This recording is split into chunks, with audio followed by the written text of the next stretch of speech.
Namaskar, I'm Shailin Devnath. The name of my YouTube channel is Exploring Truth. Only very few videos I upload in a week. Therefore, only on some serious topics I deliver speeches. The target is to reach the people with the highest of knowledge in our social, philosophical, and spiritual life mainly. And of course, the topics on sciences concerning human life are not excluded from the very topical aspects of my speeches. Today's speech is occasional, considering the case that at present Durga Puja is going on. Tomorrow is Mahasaptami, and this video I make it tonight to place it tomorrow.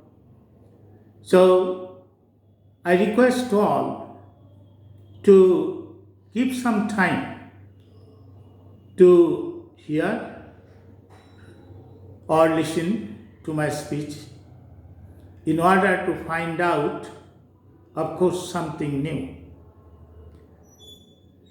The Bengali people mostly worship this goddess Durga in the month of Ashwin, and corresponding this year, the last part of September. In most years, it falls in the month of October. So, I begin here the meaning of Durga and the significance of this meaning in human life. People worship any god or goddess with some purpose. Because in the Upanishad it is clearly stated that except Brahma, there is no other god or goddess to worship. No pasya brahmano brahmaikamiva ditiyam. Then where comes these gods and goddesses? In Hinduism or Sanatana. In one of my books, that the meanings of Hindu gods and goddesses, I have explained it properly, that these gods and goddesses contain some aspects of the universe, and some gods and goddesses cover the aspects of human life, and they are not to be worshipped, but their meanings have to be followed in order to elevate, in order to upgrade our life towards the realization of the purpose of life here on earth. Here Durga Puja has already begun, and here we find people move from pandal to pandal and witness the beauty, decorations and other things of the pandal of Goddess Durga and the associated gods and goddesses like Kartikeya, Ganesha, Lakshmi or Lakshmi and Saraswati. But what is the meaning? Durga Durgati Nashini. In what way Durga is Durgati Nashini? Is Durga is absolute God or goddess? What do we find there? Durga having 10 hands, holding one weapon in each of her hands. Trishula is very important, and with that she is killing the demon Mahishasura, Asura, and Goddess Durga, it is said, that was created out of the energies of all the gods and goddesses. So she is the embodiment of all power. For what? For demolishing and finishing, or at least defeating Asura. Then the gods and goddesses together are called Suras. Shura, if we apply it in musical term, Shura means system, Shura means melody, Shura means harmony, Shura means concert, Shura means symphony, whereas Asura is discord, disharmony, cacophony. So all the negatives, and Shuras all the positives. We want musical notes, tunes, or concert, whatever, to go on, to lull our mind to peace, to existence, not to disturbance. Disturbance comes when there is discord. So Goddess Durga is the embodiment of harmony, melody, concert, symphony, and there lies beauty, there lies peace, and as all these are conducive to life, good thought, peace of the mind, so these are again the truth.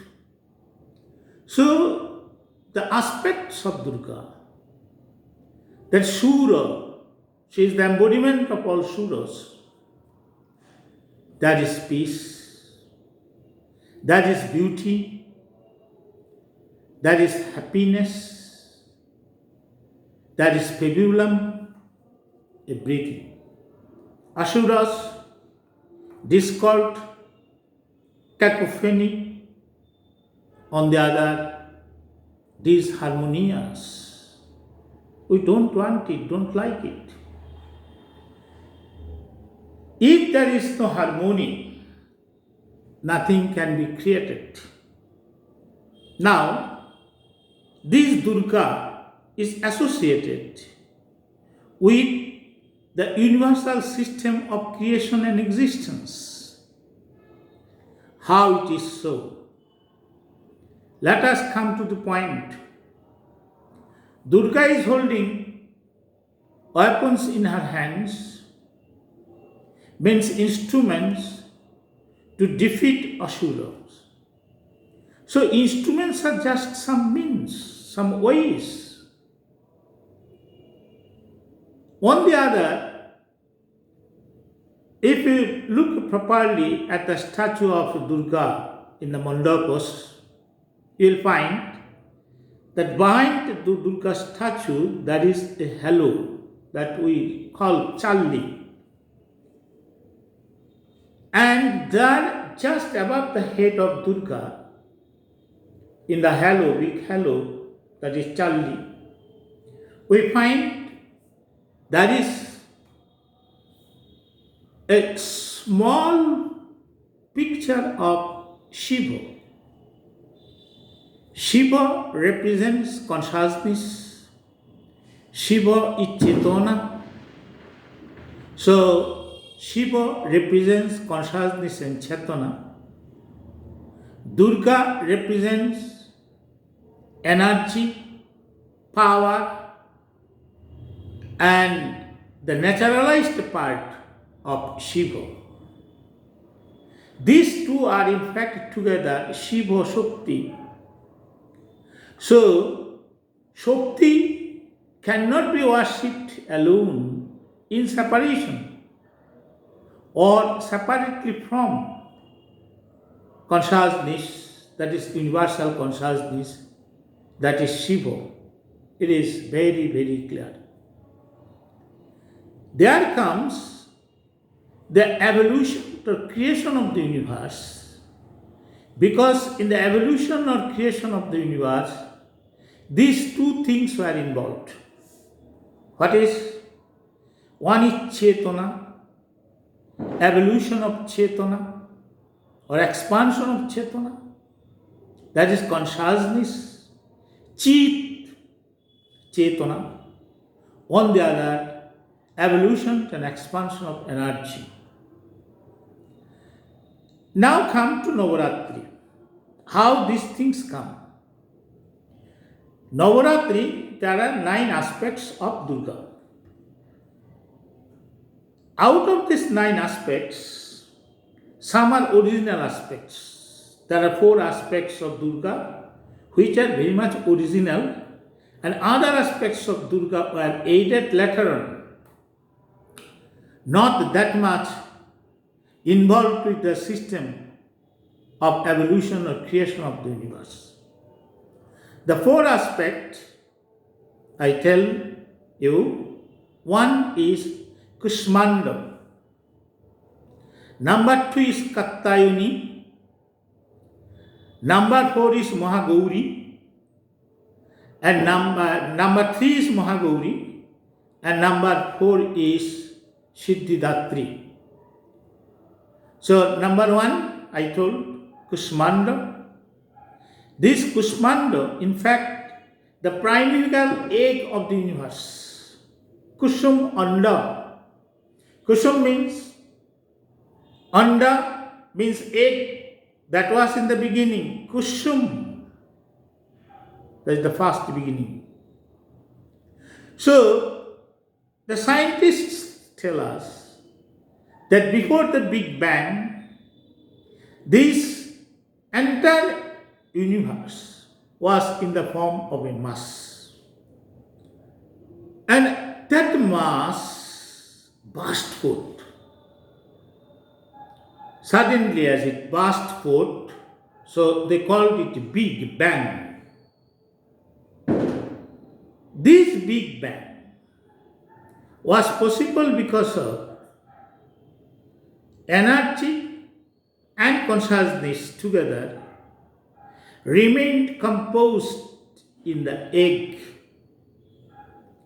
Even in Brahma Vaivarta Purana, you'll find how Brahma means how the primordial egg passed through Vivartana, that is evolution.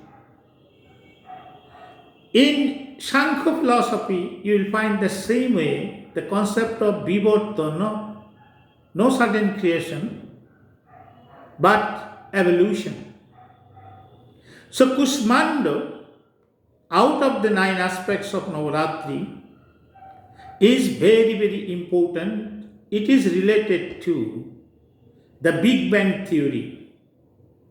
Long before this, millions of years, say not millions, millennia before, this Kushmanda, concept of Kushmanda, came in the minds of the ancient seers in India. What might have happened billions of years ago? They had a very clear-cut concept of it. Very much concept of evolution they had. So they began with Kushmanda. That is the primordial egg as it burst forth. What happened? As there was no rule, there was no system, soon after the Big Bang, so things were not being formed. Why things were not being formed? Because there was no system. There was no symphony. There was no order. There was only disorder going on. Or if order came for some time, it was overlapped by disorder. If something was formed, it was destroyed by, or form means something came in the form of matter, it was destroyed by antimatter. If something came in the form of proton or particles, these were destroyed by antiproton and antiparticles. Mind it, very much scientific. So this way, there was no order but randomness, disorder. So this part, that is antimatter, matter was being formed, destroyed by antimatter just at time. In order to know this aspect of matter and antimatter in collusion, you have to go through sciences, specifically physics.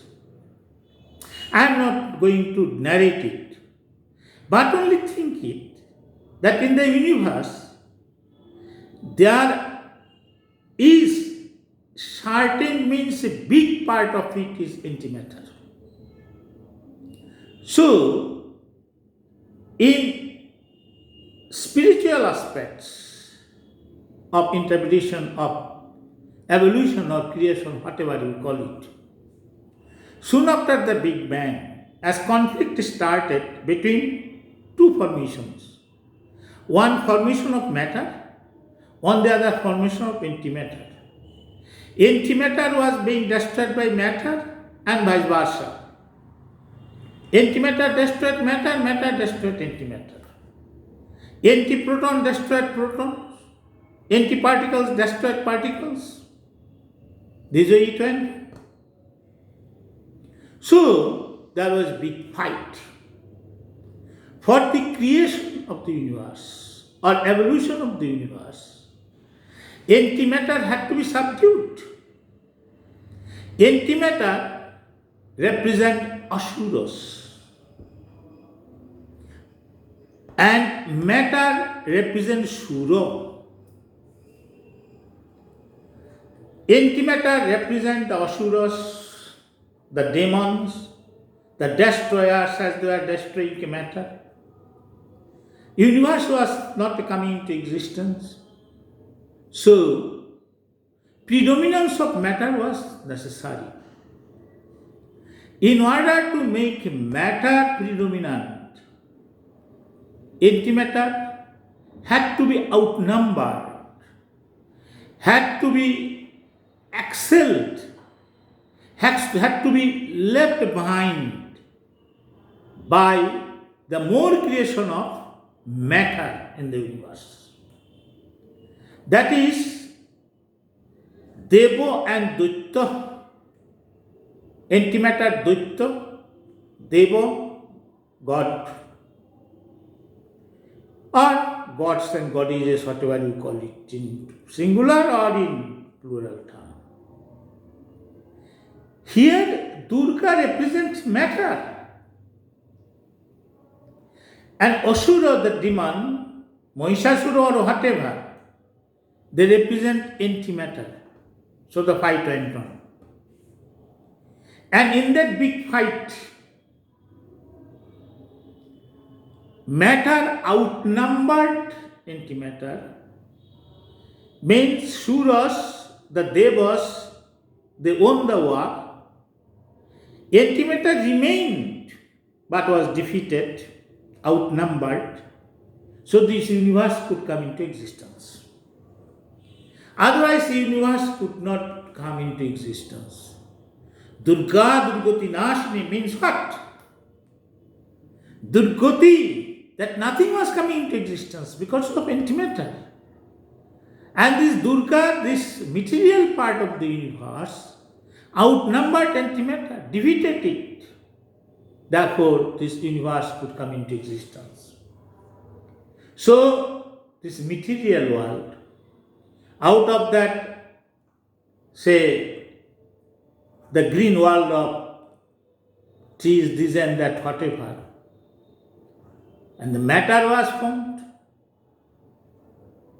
smaller particles were formed. Matter was formed means what? It had also the course of evolution. that is change of matter. Ultimately, the formation of biocells, beginning of life. But one thing has to be remembered, that the message of life was just in the primeval egg, that is Kushmanda, or the primeval mass, whatever you call it. Anyway, I am not going into this aspect because this involves another speech, matter to be clarified.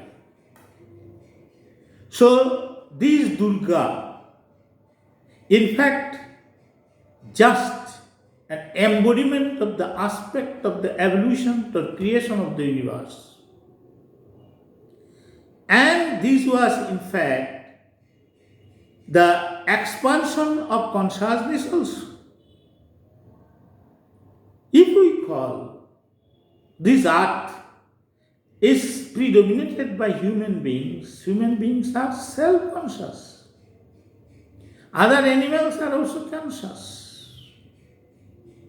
So, expansion of consciousness or evolution of consciousness from cellular cell body to human life, it also passed through evolution of millions of years. So, Durga contains this evolution also, evolution of consciousness. That is why we find behind her head there is Shiva. So these two aspects, Shiva, Shakti, this is going on. Then what is Kali? Kali is that once time will come, maybe in billions years hence, as the Big Bang took place billions of years ago. The same way, billions of years hence, this existing universe will come to an end. And then there will be total destruction. How that will be, we do not know.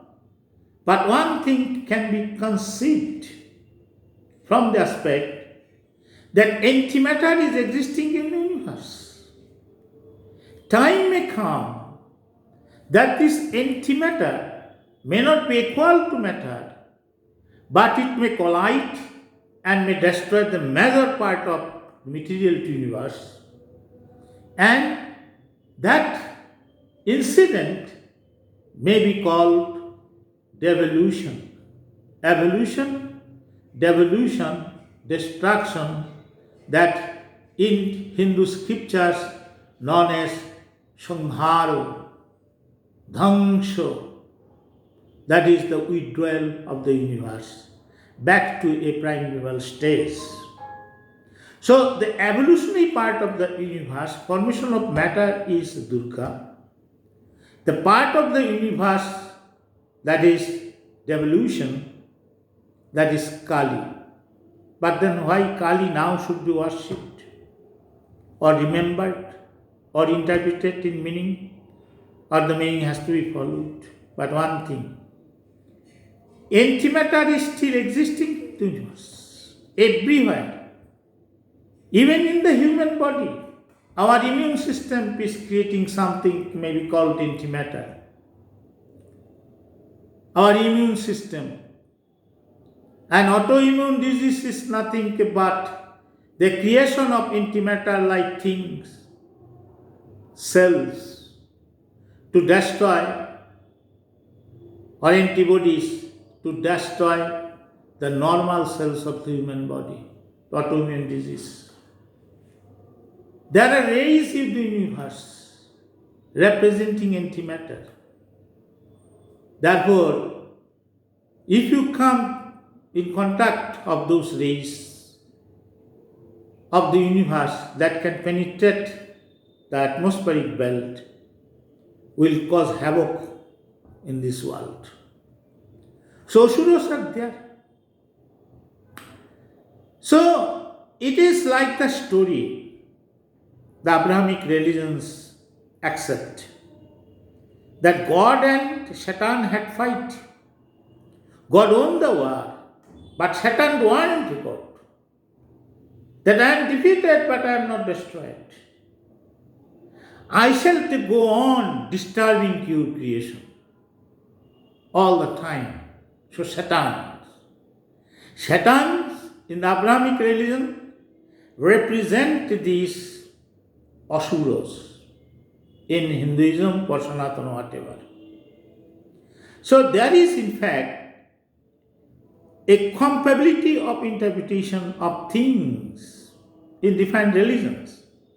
But in Sanatana or Hinduism, it is very much elaborate. It is in one sense intricate because it involves sciences. It is very much original, not derived from any other religion, and here it is. So, what is the implication of Durga Puja in human life?